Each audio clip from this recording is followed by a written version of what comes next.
గుంటూరు జిల్లా తురకపాలెం గ్రామంలో వరుస మరణాలు సంభవిస్తున్న నేపథ్యంలో కమ్యూనిస్టు పార్టీ సిపిఎం ఆధ్వర్యంలో జిల్లా కలెక్టర్ కార్యాలయం వద్ద ధర్నా జరిగింది. ఈ సందర్భంగా సిపిఎం రాష్ట్ర కార్యదర్శి వర్గ సభ్యుడు సిహెచ్ బాబురావు మాట్లాడుతూ గ్రామంలో జరిగిన మరణాలపై ఉన్నత స్థాయి న్యాయ విచారణ జరిపించాలని డిమాండ్ చేశారు.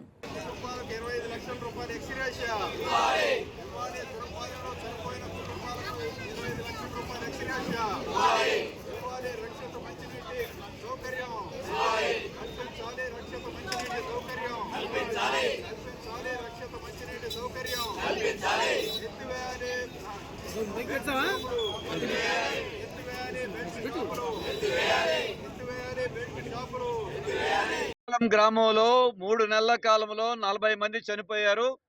ఇది ప్రభుత్వం యొక్క బాధ్యత రాహిత్యం, నిర్లక్ష్యం తప్ప ఇంకోటి కాదు.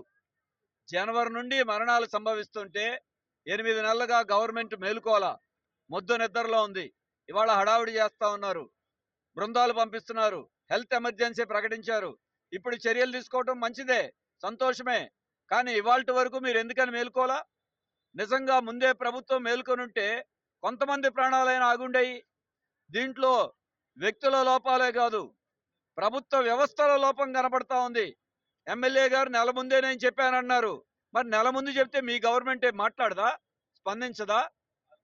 దాంతో పాటుగా చనిపోయిన కుటుంబాలకి ఇంతవరకు ఒక నయా పైసా సహాయం చేశారా? ఎందుకు చేయరు? ముఖ్యమంత్రి గారు సమీక్షా సమావేశం జరిపారు. ఎట్టకేలకి చివరికి అంతా అయిపోయిన తర్వాత ఆరోగ్య మంత్రి గారు వచ్చారు. కనీసం ఆర్థిక సహాయం ప్రకటించాలిగా. అందుకే 25 లక్షల రూపాయలు.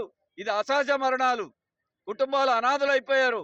మేము నిర్లక్ష్యం వల్ల జరిగింది కాబట్టి మీరు బాధ్యత వహించి ఆ కుటుంబాలకి 25 లక్షలకి ముఖ్యమంత్రి గారు ఆదేశాలు ఇవ్వాలి.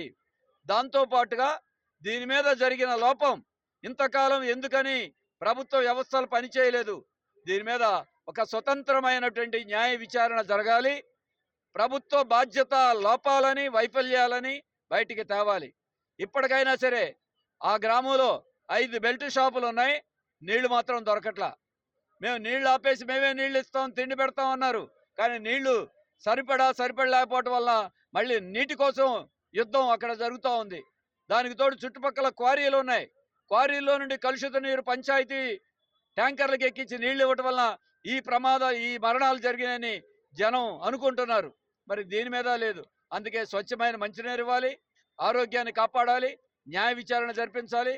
ప్రభుత్వం, ప్రజాప్రతినిధులు బాధ్యత వహించాల్సిన అవసరం.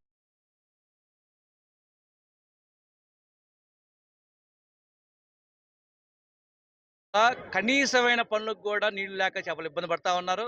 అందుకని ప్రభుత్వం తక్షణమే నీళ్లు ఏర్పాటు చేయాలి.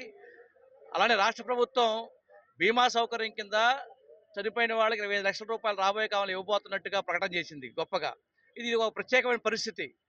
కాబట్టి ప్రభుత్వ వైఫల్యం కారణంగా జరిగిన మరణాలు కాబట్టి ఆ 25 లక్షల రూపాయలు తక్షణం ఇవ్వాలని చెప్పి కోరుతా ఉన్నాం. దాంతోపాటు చనిపోయిన వాళ్ళు ఎక్కువ మంది 45 నుండి 50 సంవత్సరాల లోపు వాళ్ళు, వాళ్ళ భార్యలు, వాళ్ళకి వెంటనే వితంతు పింఛను వెంటనే ఇవ్వాలా. రెగ్యులర్గా ఇచ్చే వాళ్ళతో